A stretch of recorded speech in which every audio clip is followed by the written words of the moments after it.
Ministria e Mbrojtjes publikoi deklaratën e përbashkët që u nënshkrua më 18 mars në Tiranë nga ministrat e mbrojtjes të Kosovës, Shqipërisë dhe Kroacisë, në kuadër të bashkëpunimit në fushën e mbrojtjes, e cila ka ngjallur reagime nga Serbia dhe Mali i Zi.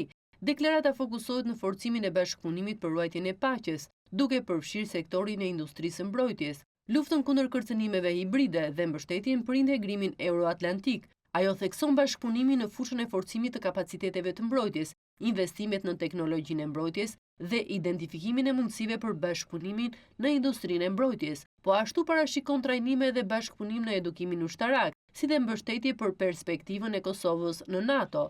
Deklarata u nënshkrua nga ministrat e mbrojtjes të tre vendeve. Ndërkohë, presidenti i Serbisë Aleksandar Vučić e konsideroi nënshkrimin e kësaj deklarate si një hap që mund të çojë në një garë armatimi në rajon, dhe që sipas tij përbën një shkelje të marrëveshjes në rajonale të vitit 1996.